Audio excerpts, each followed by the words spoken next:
dawladda Mareykanka ugu horeysa oo runtii ku mahadsan oo u mahad celinayno inay air support cirka ay ka kaalmeynayso oo argagixisadu markay is aruursato ama markay meel khatar gelin karto ciidanka in la duqeynayo sidoo kale Turkiga ayaa ku soo biiray dawladda Turkiga ayaguna ku mahadsan oo ayaguna hawada ka caawinaya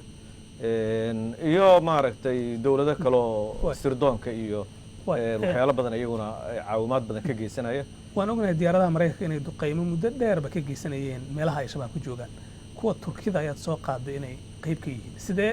ay uga qayb qaadanayaan howlgallada Turkida ما طبعا ده كقيب كليان وديارده نوع لبن نوع ويه نوع انتليجنسية وحكت الرادية هي نوع دقينا وار مركا ويا اسكالمين أي مركا لبضة وقيب ده عيدن كزومالياتنا وقان كعيدن كنا ده وكحريين بس كحريين وماشي عليس لقى دريمه وحل ماشي اسمارك تحوق نجسارة مركا ده ديارده درون تركيا ويكقيب قاتنا ويكقيب قلنا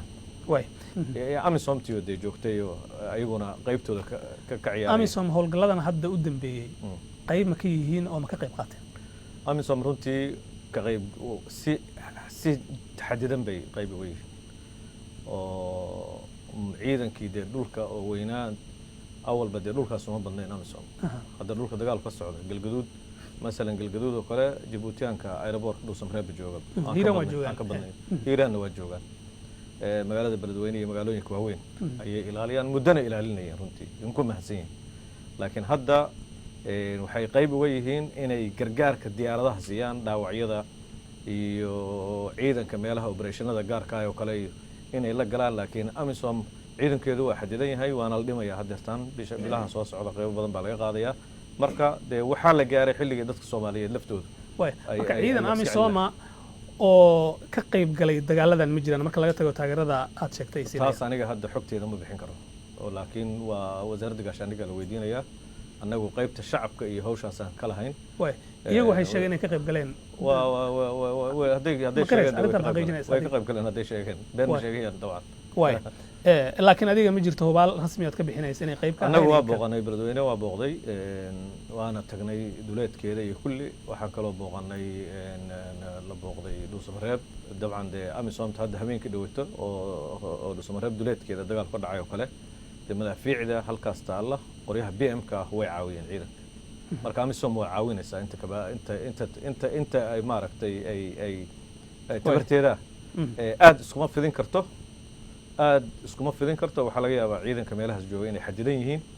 laakiin inta tabartooda way caawiyaan ma kula tahay in la joogo xilligii ay Soomaaliya ka maarmi lahayd ciidamadan ka socda wadamada Afrika qaarkood ee howlgalkan aad mas'uul jooga Soomaaliya waa la joogaa waa la gaaray waqtigaas ma isku filan taasleeya Soomaaliya haduu waa isku filaanaysaa amisomna waa ogtahay 224 de waa kama dambeys sanadii xoogaa la haystaa